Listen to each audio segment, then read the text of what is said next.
My dear, beloved, respected brothers and sisters, I ask Allah subhanahu wa ta'ala to make me and you benefit from these reminders.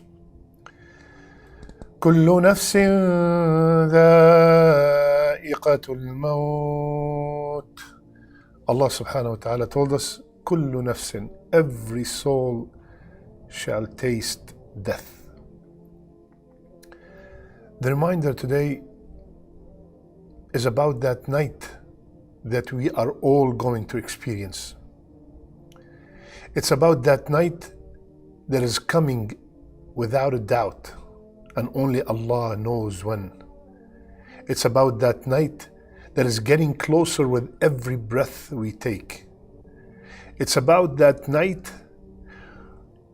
if it's good, everything after it will be much better.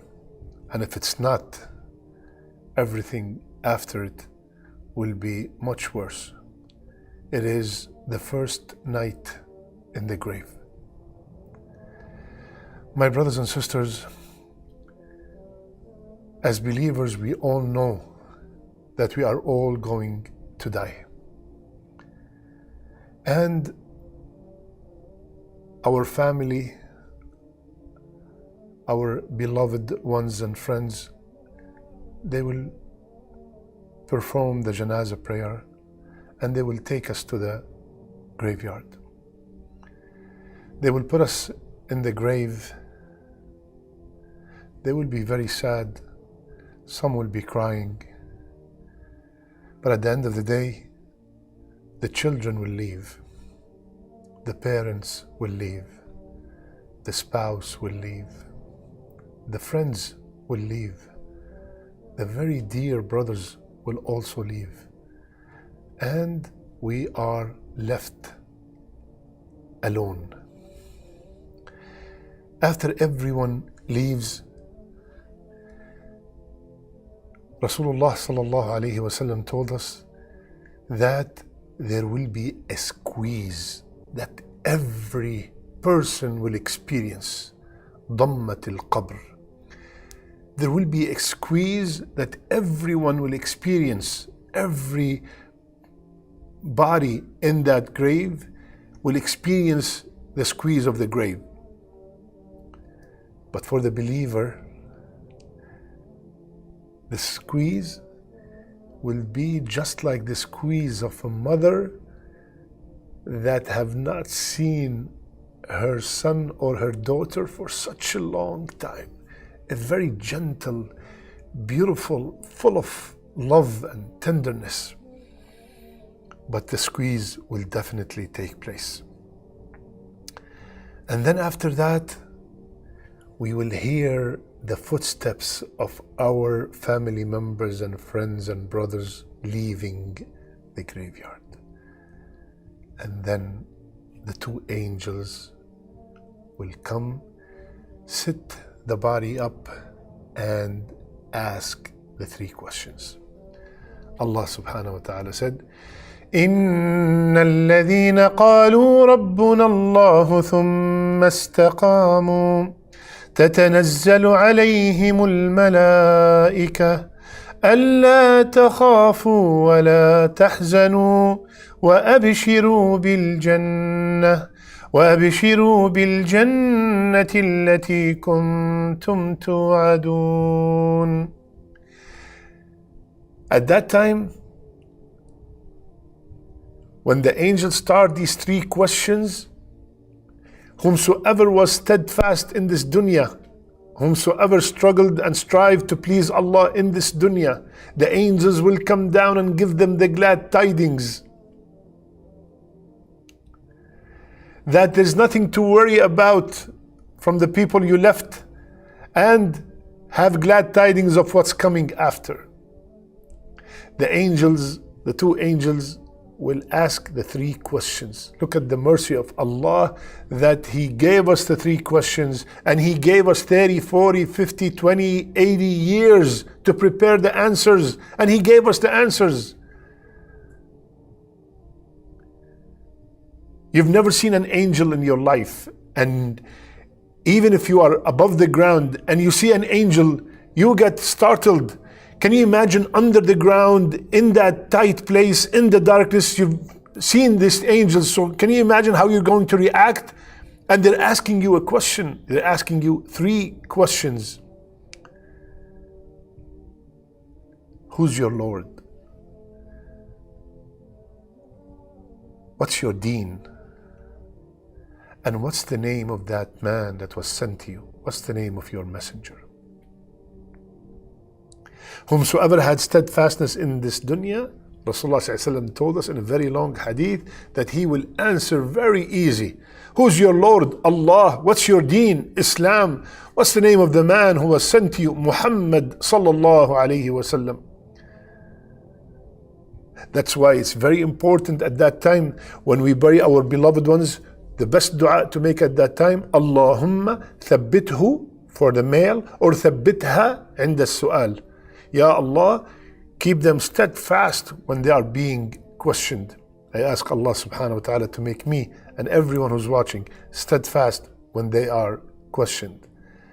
After we pass the test of these 3 questions, what happened? An order from Allah with 5 glad tidings. First, the grave will be furnished from Jannah. The grave that to me and you, it looks like 2 by 6. Allah will furnish it from Jannah. The second thing will happen, the person will be clothed from the cloth of Jannah. All these are taught to us by Rasulullah sallallahu alaihi wasallam, and they have authentic hadith to support them. And then the person in the grave, a gate of Jannah will be opened for him or her, and its breeze will come to him or her, and he smells its fragrance, and he feels the delight in what he sees. Allahu Akbar. Fourth, the grave will be made spacious as far as the eye can see. From above the ground, we think it's small. But Allah subhanahu wa ta'ala, keep in mind, the life of the barzakh, the life of the grave is completely different than this life. Allah will make the grave very spacious. And fifth, He will be given the glad tidings of Jannah, of Allah's pleasure and Jannah. Allahu Akbar. May Allah make us all from the people who will get these glad tidings. Aamin ya Rabbil Alameen. My brother, my dear sister, after a few days when we pass, people start forgetting us. Our wealth, properties will be distributed. The tears will dry. What happened after your neighbor died? What happened after your cousin died years ago? Anybody still remember them? Why do you think that me and you are going to be different? If you want to know what happens after your death, look what happened after someone else's death. So what's the point? The point is, we will be alone in that grave. And you know, according to the hadith, what will be left with us? Rasulullah sallallahu alayhi wasallam, he told us, after we get all these glad tidings, then a man with a beautiful face,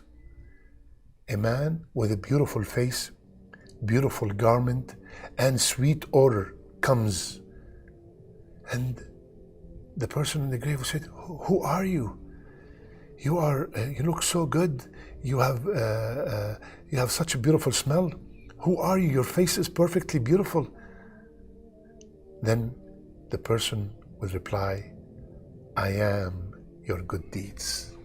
Allahu Akbar. I am that salat that you prayed. I am that sadaqat that you gave. I am the Quran that you read and you memorized. I am the fasting. I am the struggle that you went through. I am the 2 rak'ah that you prayed in the middle of the night. I am all the great amal. They will come presented in a man with a good face that will be our companion till the day of judgment. Allahu Akbar, Allahu Akbar. At that time, or every time someone dies, my brother and sister, I want you to remember this ayah. فَوَرَبِّكَ لَنَسْأَلَنَّهُمْ أَجْمَعِينَ عَمَّا كَانُوا يَعْمَلُونَ. Ya Allah, Ya Allah. This ayah in Surah Al-Hijr, Allah Azza wa Jal is swearing by Himself. فَوَرَبِّكَ. Allah swearing by Himself. What is He saying? I will ask them 100%. I will question everyone about what they used to do. We will be questioned about everything. Everything. So, my brothers and sisters, since that will be our companion in that tight spot, I don't know how hot it is or how cold it is, but I want to have a very good companion. I don't want to be from the people حتى إذا جاء أحدهم الموت قال رب ارجعون. We don't want to be from the people, Ya Allah, please bring me back.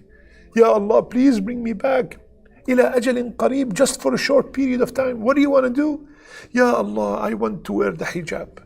Ya Allah, I want to pray every salat on time. Ya Allah, please bring me back. I want to give in charity. Ya Allah, please bring me back. I want to read the Quran. I want to be good to my parents. Ya Allah, bring me back. Ya Allah, please bring me back just for a short period of time. Allah said, لن يؤخر الله نفسا إذا جاء أجلها. That's it. You were given so much time. You were given so many talks. You watched so many videos. You have attended so many Jumu'ahs. And every one of them was a reminder to come back to Allah. And you kept on telling yourself, I have a lot of time to come back to Allah. And then the angel of death comes. When he comes, he doesn't send a text message or an email or a phone call, I'm coming. He comes faj'ah, suddenly. A car accident, a drown, a sickness, Allahu A'lam. So my brothers and sisters, this is the time. This is the time to make that night, the first night in the grave, the best night ever. This is the time when we are still above the ground. So from now, stop all the things that might ruin that night. Stop the riba, stop the gambling, stop the alcohol, stop the cheating, stop the infidelity, stop the smoking, stop dealing with haram, stop selling haram, stop buying haram. Wallahi, wallahi, Allah is all truthful. He said there will come a time that we would come back and say, Ya Allah, bring us back. Subhanallah. And Rasulullah sallallahu alaihi wasallam, he told us, one time he was walking next to a grave. And he said, if this man in the grave was given the option, listen carefully, my brothers and sisters. If this man in the grave was given the option to come back to the dunya and told, you will own the whole dunya or pray 2 rak'ah, what would you like to do? Rasulullah said, rak'atan. He will pick the 2 rak'ah. Allahu Akbar. Because of what he found, the result of obeying Allah. He did not take any penny with him. Have you ever seen anybody take their car with them, their house with them, their clothing with them, their money with them, their vaults with them, their children with them? Nothing. Only the a'mal, only the deeds. Please, brothers and sisters, before it's too late, we all know that 100% that day is coming. And when we say something or someone is coming, that means with every second that passes by, they are getting closer. I ask Allah Azza wa Jal to make our first night in the grave the best night ever. I ask Allah subhanahu wa ta'ala to make the first night in the grave of our parents, of our beloved ones, the best night ever. I ask Allah Azza wa Jal to make our last deeds our best deeds and our last words, La ilaha illallah. I love you all for the sake of Allah. Subhanak Allahumma bihamdik. Nashhadu an la ilaha illa ant. Nastaghfiruka wa natubu ilayk.